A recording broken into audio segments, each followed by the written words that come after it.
அஸ்ஸலாமு அலைக்கும் வரஹ்மத்துல்லாஹி வபரகாத்துஹு. நம்மளுடைய ரிஸ்கை தடுத்து நிறுத்தும் மிகப்பெரிய பாவங்களை பார்க்கலாம்.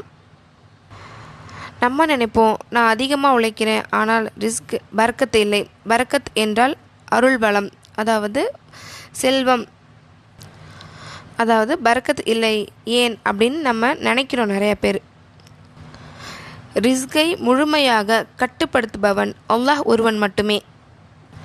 ஆனால் சில பாவங்கள் ஒரு மனிதனின் ரிஸ்க் பரக்கத்தை குறைப்பதற்கு காரணமாக இருக்குது. கண்டிப்பாக அவற்றில் மிகவும் ஆபத்தானது பாவங்களை தொடர்ந்து செய்தும் தௌபா செய்யாமல் இருப்பதாகும்.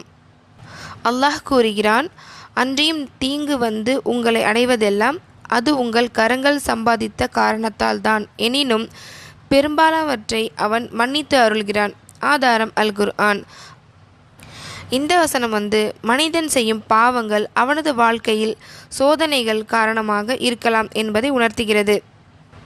மேலும் அல்லாஹ்வின் தூதர் ஸல்லல்லாஹு அலைஹி வஸல்லம் அவர்கள் கூறினார்கள், ஒரு மனிதன் செய்த பாவத்தின் காரணமாக அவனுக்கு கிடைக்க வேண்டிய ரிஸ்கில் இருந்து அவன் தடுக்கப்படுகிறான். ஆதாரம் நூல் அஹ்மத் 22,386. நமக்கு ஏற்படுற ஒவ்வொரு பொருளாதாரத்தின் கஷ்டமும் ஒரு குறிப்பிட்ட பாவத்தினால்தான் என்று உறுதியாக கூற முடியும். அல்லாஹ் ஒரு முஃமினை உயர்த்துவதற்காக, பொறுமையை சோதிப்பதற்காகவும் சிரமங்களை அல்லாஹ் வழங்கலாம். ஆனால் நம்ம செய்கிற பாவம் ரிஸ்கின் பரக்கத்தை இழக்கச் செய்யும். அப்போ நம்ம என்ன செய்ய வேண்டும்? செய்த பாவங்களுக்காக உண்மையாக நாம் தௌபா செய்யணும். கண்டிப்பாக 5 வேளை தொழுகை பாதுகாத்து கொள்ளணும். அது மட்டும் இல்லாமல் ஹலாலான வழியில் மட்டுமே வருமானத்தை சம்பாதிக்கணும்.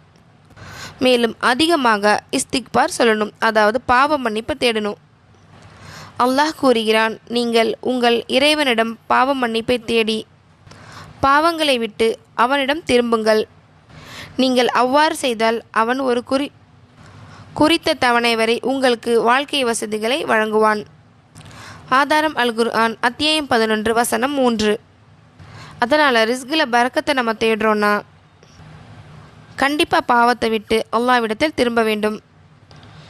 தௌபா, இஸ்திக்ஃபார், ஹலாலான வருமானம் மற்றும் அல்லாஹ்வின் மீதான நம்பிக்கை ஆகியவை கண்டிப்பாக ரிஸ்கில் பரக்கத்தை பெறுவதற்கான முக்கியமான வழிகளாகும். மேலும் ஹலாலான வருமானம் மற்றும் அல்லாஹ்வின் மீதான நம்பிக்கை ஆகியவை பரக்கத்தை அதிகமாக்கும். நம் அனைவருக்கும் நேர்வழியையும் ஹலாலான பரக்கத் நிறைந்த ரிஸ்கையும் வழங்கி பாவங்களிலிருந்து நம்மை பாதுகாப்பானாக. ஆமீன்.